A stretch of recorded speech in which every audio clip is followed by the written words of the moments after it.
Dieu. Vous savez, je remercie Dieu, on a un Dieu qui ne se trompe pas. On a un Dieu qui sait tout et qui connaît tout.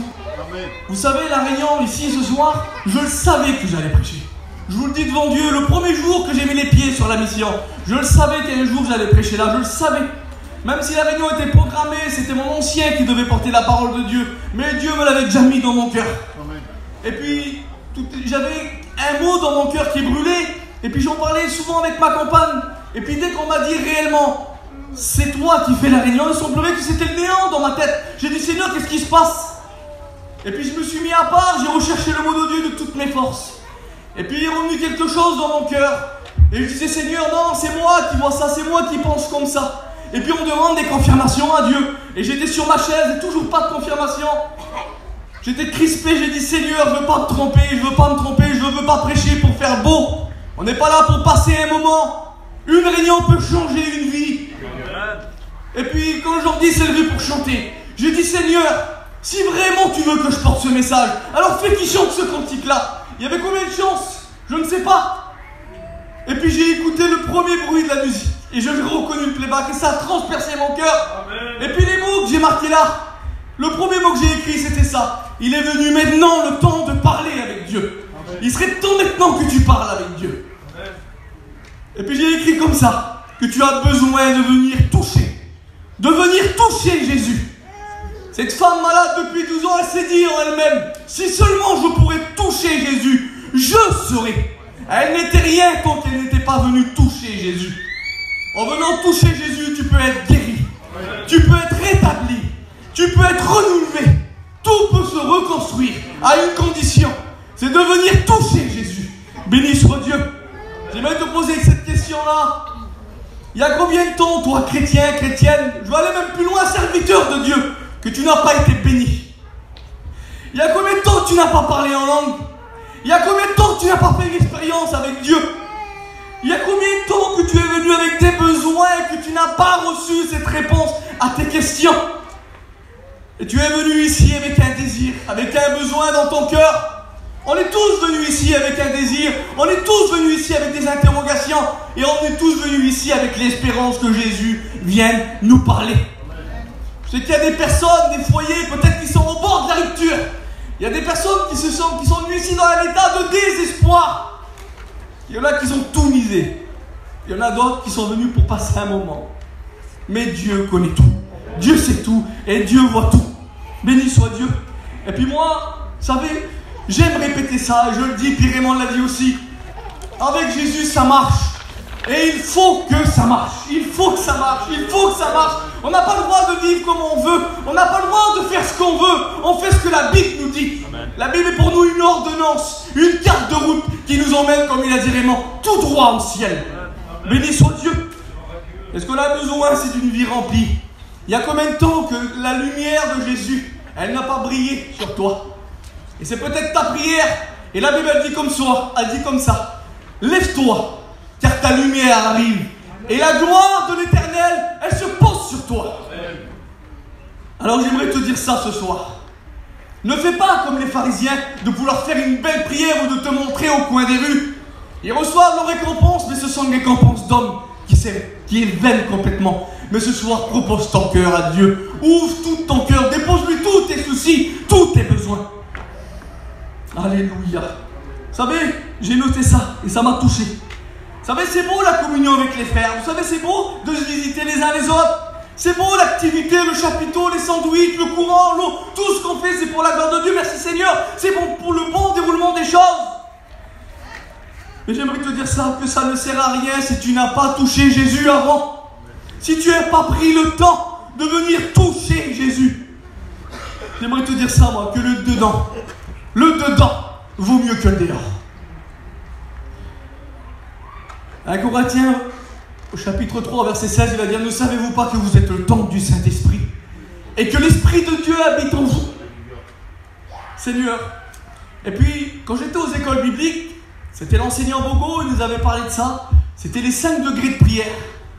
Et puis j'ai Seigneur, quelle vérité, mais quelle puissance. Vous savez, il nous avait parlé de ces 5 degrés-là, c'était le remerciement. Vous savez, on a l'habitude, quand on prie le Seigneur, de remercier Dieu avant tout pour les choses qu'il nous a données. On a l'habitude de demander Il y a la demande, la supplication, la louange et l'adoration. Mais tout ça, on va dire comme ça, c'est en persévérant, en voulant vraiment venir et, Seigneur, répondre son cœur de toutes nos forces. Et puis ce soir, c'est ce que j'aimerais parler. J'aimerais te parler d'une puissance terrible, d'une puissance qui fait trembler l'enfer, d'une puissance qui est capable de crouler des murailles, une puissance qui est capable de rebâtir sur des ruines, qui est capable de te faire remonter à la surface. Et cette puissance, elle s'appelle la puissance de l'intimité. Vous savez, j'ai reçu ce mot dans mon cœur, c'était cet été, j'étais dans la prière, et puis le Saint-Esprit est venu me parler. C'était le matin de bonheur et il me disait: Shazam, tu veux recevoir des bénédictions? Tu veux que ça marche dans ton foyer? Tu veux voir ton ministère épanoui? Tu veux voir descendre la gloire de Dieu? Alors il existe une puissance. Je dis: Seigneur, mais je veux la connaître, cette puissance. C'est l'intimité auprès de moi. Amen. C'est l'intimité au contact de Jésus. Béni soit Dieu. Et dans l'intimité, on vient briser notre cœur. On vient briser notre vase. Comme cette femme qui est rentrée dans la maison de Siméon. Elle est venue briser ce vase d'un parfum de grand prix. Il serait peut-être temps ce soir de parler avec Dieu et de pouvoir briser ton vase et d'en faire découler de meilleur qu'il y a au fond de toi. Car au fond de toi, il y a quelque chose de beaucoup, beaucoup plus grand que ce que tu crois. Vous savez, on a l'habitude d'écouter les petits messages du matin de ce serviteur Jonathan qui dit: Dieu a mis son potentiel en toi. Mais c'est une réalité. Mais pour voir la gloire de Dieu se manifester, on a besoin de briser notre vase, de briser notre chair, notre cœur. Amen. Et c'est ce que Jésus demande. Et puis j'aimerais vous faire une lecture. Ça se trouve dans la parole de Dieu, Matthieu 6,6. On connaît tous ce verset, mais j'aimerais le lire. Il dit comme ça: mais quand tu pries, entre dans ta chambre, ferme la porte et prie ton Père qui est là dans le lieu secret. Et ton Père qui te voit dans le secret te le rendra. Béni soit Dieu.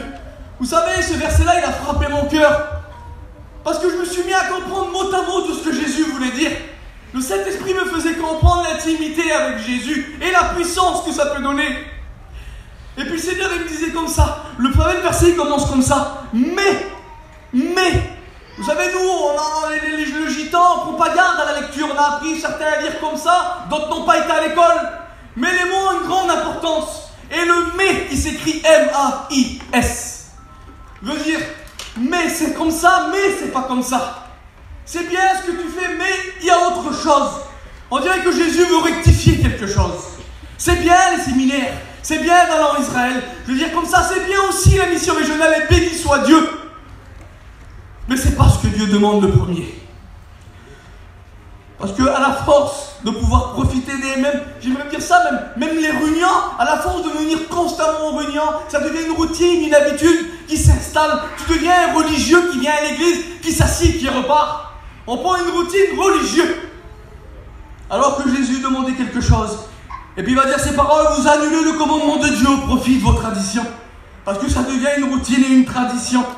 On devient comme un religieux. Et au bout d'un moment, quand on est religieux, vous savez, dans la parole de Dieu, au bout d'un moment, quand on a pris Jésus et quand on l'a mis en prison, on l'a frappé, on lui a mis une couronne d'épines, on a labouré son dos et on l'a présenté devant le peuple qui était là, le peuple religieux.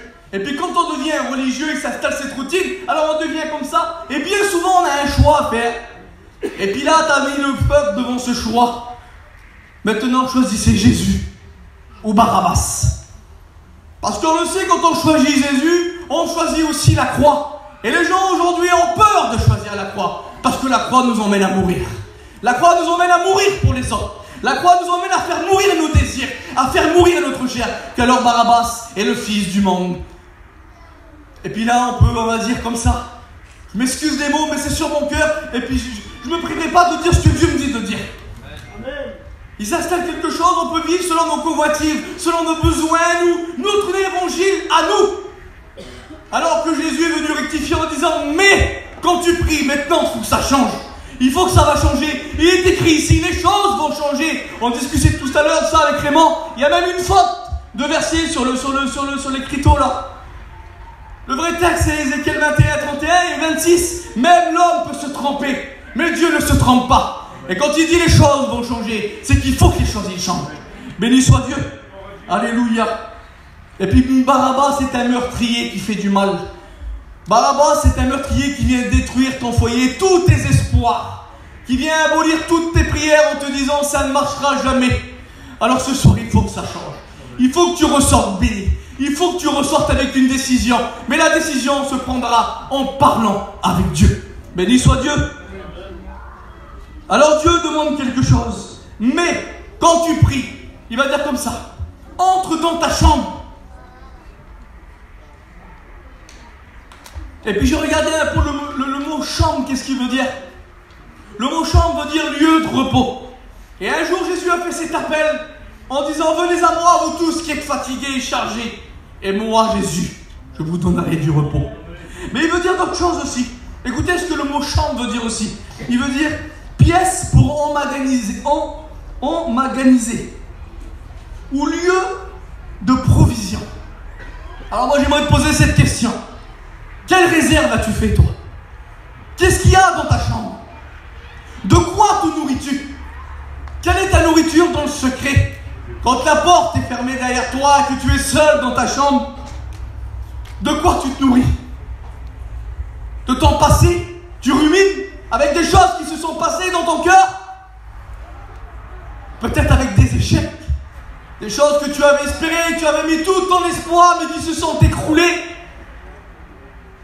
Avec des disputes, tu aimerais dire ça, avec des querelles. Où tu noies ton chagrin et ton temps en passant du temps sur ton téléphone, des heures et des heures. Alors que Dieu te demande de rentrer dans ta chambre et de faire des provisions, d'emmaganiser des choses spirituelles. Non pas des choses visibles qui périront, mais des choses invisibles qui subsisteront pour l'éternité. Béni soit Dieu. Il va dire maintenant, rentre dans ta chambre, mais il va dire quelque chose, il va dire, ferme la porte. Et puis j'ai regardé un petit peu aussi, et puis j'ai trouvé un homme dans la parole de Dieu. Cet homme-là, c'est Asaph. Cet homme-là était musicien et chef d'une chorale. C'était un homme où on misait sur lui, où il avait l'apparence d'un homme de Dieu. Et pourtant, il va dire ces mots. Cet homme-là avait une porte ouverte, il avait oublié de fermer la porte derrière lui. Et puis il va dire ces paroles-là, j'aimerais faire la lecture avec vous, ça se trouve dans le psaume 73. Il dit comme ça, toutefois. Mon pied allait fléchir, et mes pas étaient sur le point de glisser, car je portais envie aux insensés. Il portait envie, lui, à ce qu'il y avait dehors, parce que la porte était ouverte. Et au lieu d'organiser des choses dans sa chambre pour Jésus, pour Dieu, alors il regardait au dehors, et ses besoins, ses désirs se portaient sur le dehors. Mais écoutez ce qu'il va dire. En voyant le bonheur des méchants, quand je réfléchis là-dessus pour m'éclairer, la difficulté fut grande à mes yeux. Et puis toi aussi, tout à l'heure, en écoutant le message, en écoutant certaines paroles, tu te dis, Seigneur, mais c'est vrai ce qu'il dit, c'est moi ça. Mais quand je réfléchis là-dessus pour m'éclairer, c'est trop grand, c'est trop difficile. Je peux pas m'en sortir. Mais écoutez ce qu'il va dire. La difficulté fut grande à mes yeux, jusqu'à...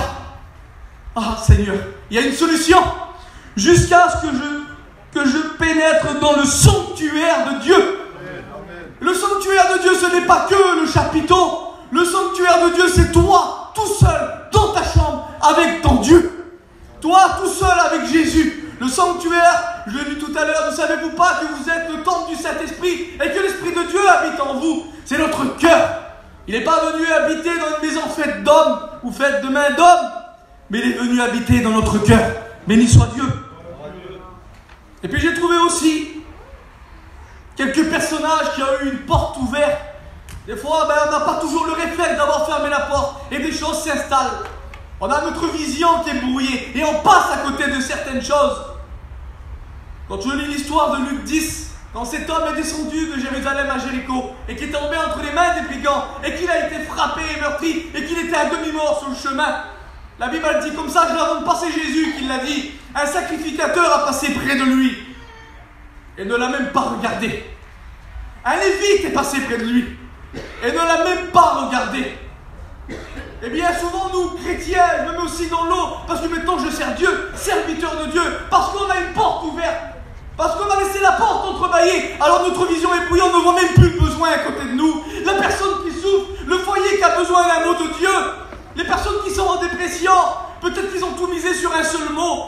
Et puis toi, tu prends le temps de vivre ta vie brillante et joyeuse, et tu te soucies même pas de celui qui pleure à côté de toi, parce que tu n'as pas eu le temps de fermer la porte. Il serait peut-être temps que tu prennes le temps de rentrer dans ta chambre et de saisir cette puissance de l'intimité qui va t'aider à reconstruire des choses, mais de fermer cette porte. Mais merci Seigneur, il y avait un bon Samaritain qui passait par là, que lui, il avait pris le temps de passer du temps à genoux, et qui connaissait cette puissance, qui connaissait son Dieu, et qui avait fermé toutes les portes. Hier, le serviteur de Dieu qui a prêché, il a dit ces mots avant de finir, et ça m'a touché. Et j'en parlais avec ma compagne. Il a dit le soir, quand tu te couches, tu écoutes les bruits des portes qui se ferment, et on écoute des claquements des verrous. Clac, clac. J'ai dit Seigneur, combien qu'il est bon le soir de pouvoir se mettre à genoux et de dire Seigneur, ferme la porte. Aide-moi à fermer les portes pour que l'ennemi ne vienne pas. Et malheureusement, des fois, c'est le cas, Seigneur. Mais béni soit Dieu d'être comme ce Samaritain qui prend le temps et qui voit les besoins. Michée 7,5, il va dire comme ça.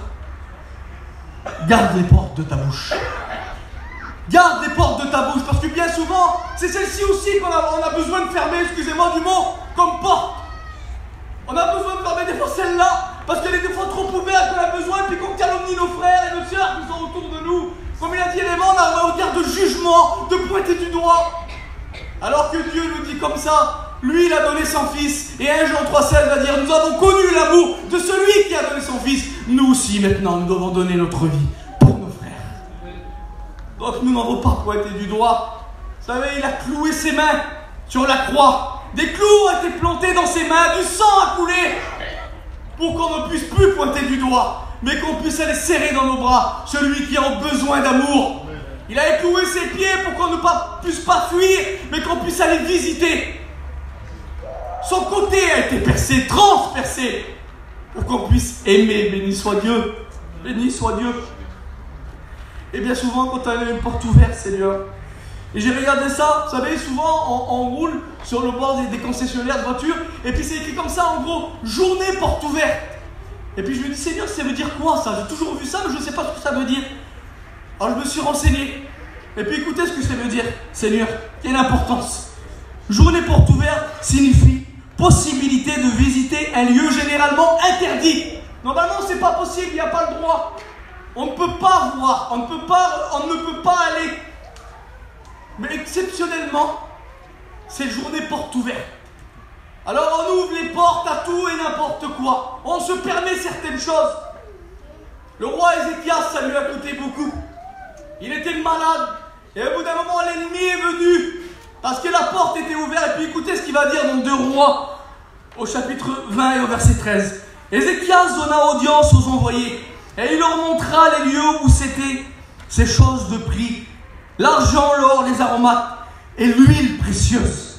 Son arsenal et tout ce qui se trouvait dans ses trésors. Et il n'y a rien qu'Ézéchias ne fit voir dans la maison, dans tous ses domaines. Seigneur, c'est pas possible. Quand on veut jouer avec l'ennemi, quand on veut faire aussi nos journées portes ouvertes, alors l'ennemi vient et il voit. Et vous connaissez la suite de l'histoire. L'ennemi va venir et va dérober tout ce qui s'est trouvé dans la maison. Et il ne va plus s'y trouver avec plus rien du tout. Parce que la porte était ouverte, Seigneur. Ah, moi je le dis pour moi, je le dis pour vous, je le dis pour nous ensemble, l'Église de Dieu. Toi rétrograde ou toi peut-être ami, que le Saint-Esprit parle à ton cœur. On a besoin plus que tout de fermer les portes. On a besoin plus que tout de fermer la porte à l'ennemi, à toutes ces choses qui nous entourent. Béni soit Dieu. Vous savez, j'étais au téléphone avec un copain d'études à moi, et puis on parlait tout à l'heure au téléphone, et puis j'ai expliqué que Dieu m'avait choisi ce soir pour porter la parole. Et puis on échangeait quelques expériences, et puis je dis Seigneur, ça ne dépend pas de nous, c'est Dieu qui fait toutes choses.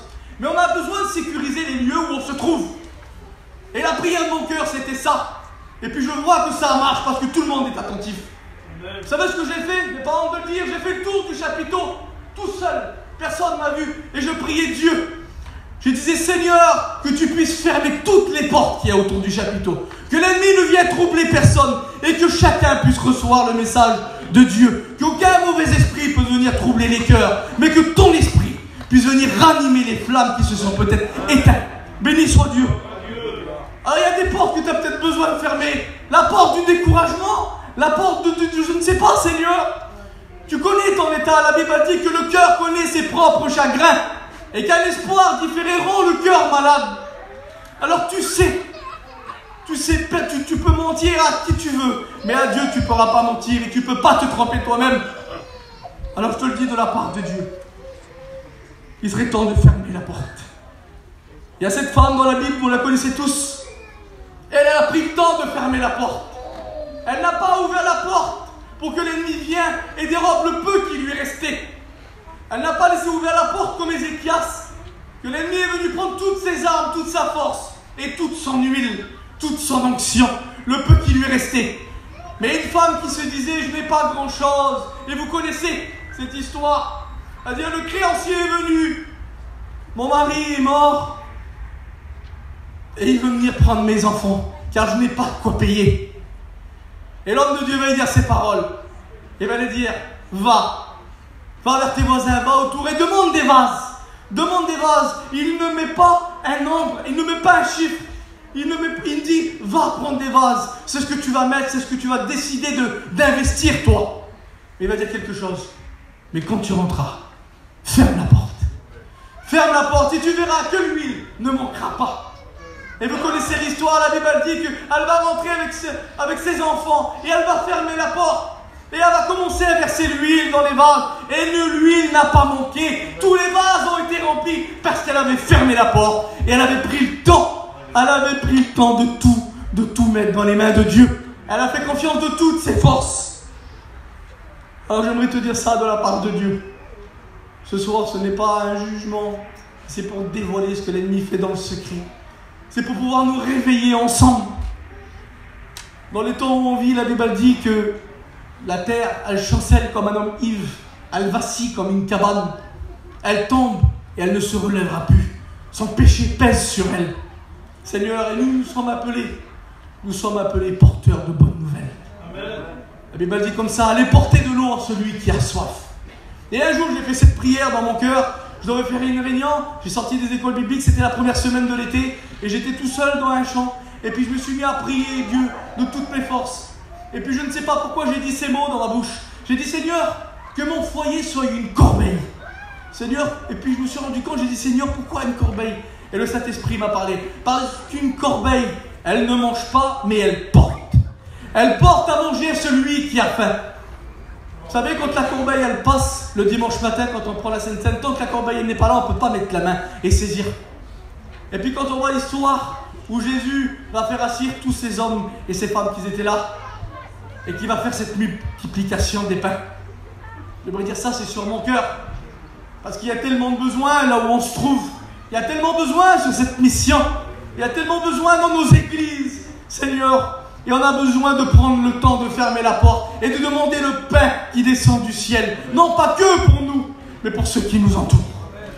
Et puis quand la multiplication des pains va être faite, on a l'habitude d'écouter comme ça, tu n'as pas reçu encore ton pain, c'est parce que la corbeille n'est pas encore passée. Alors moi j'aimerais te dire non, c'est pas vrai. Bien souvent la corbeille elle passe, mais elle est vide. Des fois on veut prendre le temps de visiter pour faire plaisir, mais on n'a rien à donner. Prenons le temps de fermer la porte et de demander le pain du ciel pour pouvoir l'apporter autour de nous. Béni soit Dieu. Et c'est en fermant les portes de notre cœur et en rentrant dans notre chambre que les miracles vont s'accomplir. C'est en rentrant de cette puissance de l'intimité que les murs vont trembler. Genèse, chapitre 28, au verset 16, il va dire comme ça. Certainement, l'Éternel est en ce lieu, et moi je ne le savais pas. Que ce lieu est redoutable. C'est ici la maison de Dieu. C'est ici la porte des cieux. Béni soit Dieu. Alors j'aimerais vous dire ce verset. Mais quand tu pries, entre dans ta chambre et ferme la porte. Et prie ton Père qui est là dans le lieu secret. Le lieu secret veut dire caché, sans communication avec l'extérieur. Il n'y a pas de communication avec l'extérieur, il y a toi et Dieu et rien d'autre. Quand l'apôtre Paul était en prison et qu'il avait besoin, il a prié 3 fois Dieu d'éloigner l'esprit qui venait lui souffleter à son oreille. Et Jésus lui a répondu ces paroles, ma grâce te suffit. Car ma puissance s'accomplit dans ta faiblesse. Ma grâce te suffit. Ma grâce te suffit. J'ai dit, Seigneur, mais pourquoi la grâce te suffit? Seigneur, on veut tellement beaucoup plus. Mais on ne réalise pas que dans la grâce, il y a tout. Dans la grâce, il y a guérison. Dans la grâce, il y a pardon. Dans la grâce, il y a le salut. Dans la grâce, il y a l'espérance. Béni soit Dieu. Alors j'aimerais pas aller plus loin. Je voudrais m'arrêter ici parce que Dieu me dit de m'arrêter. J'aimerais juste vous citer ce verset que j'ai cité, et j'aimerais le reciter. Et j'aimerais qu'on prie le Seigneur. Et puis je voudrais que Jordi vienne et puis qu'il rechante ce cantique. Parce qu'il a tellement besoin de rentrer dans notre chambre. On a tellement besoin de fermer la porte. Mais ce soir, il est venu maintenant pendant ce cantique, le temps de parler avec Dieu. Il est temps que tu ouvres ta bouche et que tu parles avec Dieu. Que tu prends le temps, de montrer à Dieu, de donner ce que tu as dans tes mains. Des blessures, des tracas, des soucis, peu importe. Mais prends le temps de parler avec Dieu ce soir. Béni soit Dieu. Que Dieu vous bénisse. J'aimerais prier le Seigneur pour vous, le temps qui se prépare. Je voudrais qu'on couvre les fronts, qu'on prie le Seigneur. Dieu.